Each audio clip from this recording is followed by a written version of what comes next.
উদ্যোক্তা আছে, এদেশে যারা ছোট ছোট শিল্প কলকারখানা আছে তাদের হেনস্থা করা, তাদের পণ্যের মান নিয়ে কতগুলো ইউটিউবার নিয়ে ঘুরে দেওয়া, তারা মানে একটা কলকারখানা যখন নতুন হয় তাদের নানাবিধ সমস্যার জর্জরিত থাকে। এদেশে এমন কোনো সংস্থা নাই যারা একটা কলকারখানাকে পরামর্শ দিবে যে তোমাদের কাজটা এইভাবে করো, এইভাবে করো, তোমার একটা পরামর্শ দিবে তোমাদের পণ্যের মান ভালো করো। সেই পরামর্শ না দিয়ে আমাদের এই সংস্থাগুলো তারা জরিমানা করা, তাদেরকে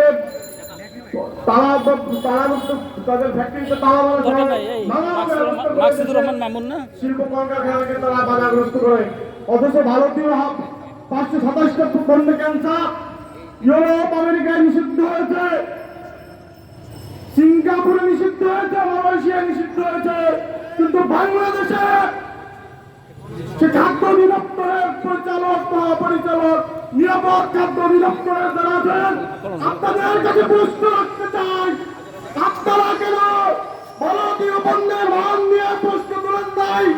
আপনারা কেন ভারতীয় যেসব পণ্য বাংলাদেশের দোকানে বিক্রি করা হয় সেখানে সিলগালা করেন নাই?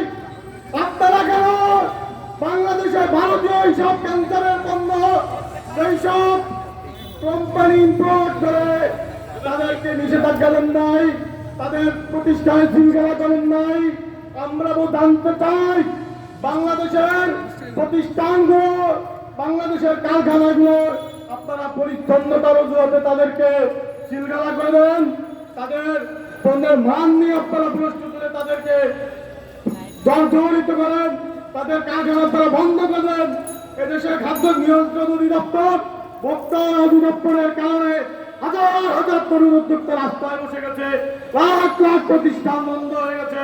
অথচ ভারতীয় ক্যান্সার যেগুলো আন্তর্জাতিকভাবে স্বীকৃত, ইউরোপে যেগুলো স্বীকৃত, আমেরিকায় স্বীকৃত, সেখানে নিষিদ্ধ হয়েছে, সেই ক্যান্সার জাতীয় পণ্য বাংলাদেশে কিভাবে চলে? ভোক্তা অধিকার অধিদপ্তর এই দেশে কি করে আমরা জানতে চাই। আমরা দাবি করতে চাই বাংলাদেশ ছাত্র অধিকার পরিষদের পক্ষ থেকে অতি দ্রুত ভারতীয় সকল পণ্য বাংলাদেশে নিষিদ্ধ করতে হবে। যদি না করা হয় বাংলাদেশের মানুষের স্বাস্থ্য নিরাপত্তা, বাংলাদেশের মানুষের খাদ্য নিরাপত্তা, বাংলাদেশের মানুষের সার্বিক নিরাপত্তায় বাংলাদেশ ছাত্র অধিকার পরিষদ, বাংলাদেশ গণ অধিকার পরিষদ তা অচিরেই গণ-আন্দোলনের মধ্য দিয়ে যে পথ অবলম্বন করলে এদেশ থেকে ভারতীয় পণ্য বিতরিত করা যাবে সেই পথ বেছে নিবে ইনশাআল্লাহ। ধন্যবাদ বিপ্লবী বক্তব্যের জন্য।